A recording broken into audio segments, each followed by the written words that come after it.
Hello, I'm Kevin Probst, and this is the 21st day of November in 2024, and I'm coming to you from Kevin's Corner. And I want to ask, is this a time for war? The leader of the free world has dementia. President Joe Biden shocked those who believed the lies of the media and others who declared him to be a picture of perfect health. His demented condition was revealed during the June 27th presidential debate with Donald Trump. Biden has shown his inability to find his way off a stage. He has given himself to aimless wandering. He has demonstrated significant memory loss. And he has had periods of confusion and has most recently shown a lack of good judgment by making shocking decisions that move us closer to a world war. All of these behaviors are symptoms of dementia. Many are questioning whether we can endure this vacuous leadership until the inauguration of Donald Trump. Is this a window of opportunity for our enemies abroad? While extending sympathy for Joe Biden in his demented condition and realizing that many of us will one day share the difficulty of dementia, we must ask why the powers that be in this country would allow Biden to remain in office at a time when America desperately needs good, strong, dependable leadership. The 25th Amendment makes possible the removal of a president who has lost his faculties. Many would like to see Biden finish his term and turn over the keys to the White House at Trump's inauguration on January 20th in 2025. But Biden's decision to give a green light to Ukraine's use of ATACMS, Army Tactical Missile Systems, and Vladimir Putin's decision to rewrite his nuclear war doctrine has sent the world on edge, into a panic. It seems clear that Joe Biden's focus is not on negotiations to end the war. Rather, he seems to be determined to accelerate the onset of World War III. If Biden has any mental capabilities remaining, we must ask why he would make a decision that must certainly motivate Putin to take extreme measures. Is he trying to send us much monetary and military support to Ukraine as possible before Trump takes office? Trump has made known his determination to end the war quickly. So Biden is vindictive and petty. Is he that petty that he would start a war just to leave a mess for the Trump administration to deal with and prevent him from keeping his promise to end the war? Should we give Biden the benefit of the doubt and believe that he knows that Trump's negotiations are soon to come, and so he's trying to strengthen Ukraine's position before the fact? Is this a response to the report that North Koreans have joined the Russians in their defense of the Kursk region?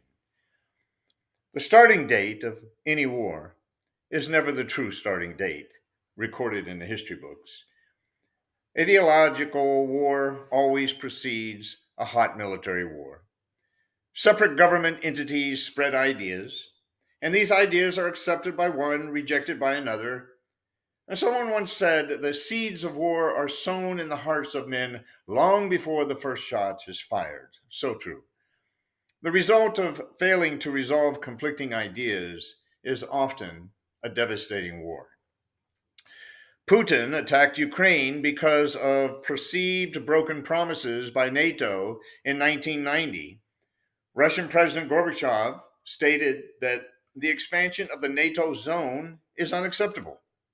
And our U.S. Secretary of State at that time was James Baker, and he seemed to be in agreement with the U.S. State Department when they released a statement saying the Secretary of State, Mr. Baker, made it clear that the U.S. supports a united Germany in NATO, but is ready to ensure that NATO's military presence will not expand further to the east. Putin warned repeatedly that Ukraine's membership in NATO was a red line not to be crossed. The United States supported the Maidan Revolution and helped initiate a regime change in Ukraine in 2014. The pro Russian president, Viktor Yanukovych, was removed.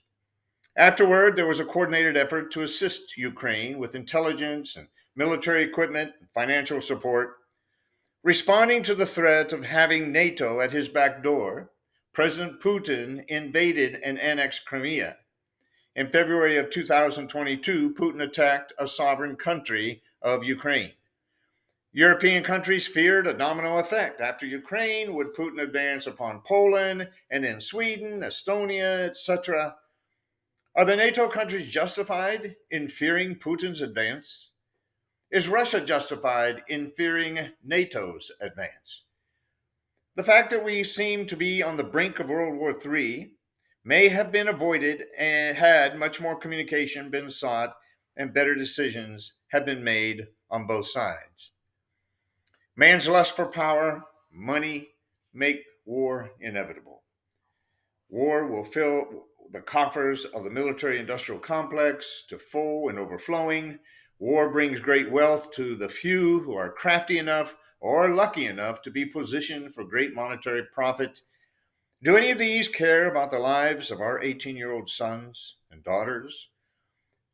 Did we not learn from previous wars? Did we not learn from the COVID crises? There is not a great premium on the lives of the masses. Man's lust for power may make war inevitable. History tends to embellish presidents who successfully lead their country through war. Does Vladimir Putin actually have a dream of restoring the Soviet Union? Are there leaders in the United States who are determined to restore this country to its former position as the unipolar power of the world? A military conflict on this earth is simply a reflection of a greater conflict happening in the spiritual realm. There is a great war between good and evil taking place in the world beyond. It started as an ideological war. Good, truth versus evil, lies. War is inevitable. It is not a matter of if, it is a matter of when. And when war arrives, many will get angry with God. Many will feel deserted by God. God doesn't want war any more than we do. He grieves at the capability of man to kill and destroy. But he doesn't remove the penalty of the consequences of our bad ideas, our bad decisions, our sin. He clearly teaches us that the wages of sin is death. Death, war, it's not what we want, but it is what we deserve. Consider a great truth found in Ecclesiastes. There is a time to love and a time to hate, a time for war and a time for peace. Perhaps we are entering a time for war. Thank you. If you liked this video or if it was helpful in any way, please hit the like button. Please consider subscribing to Kevin's Corner. And if you know of anyone who would benefit from hearing these words, please share this video. Thank you so much for your time.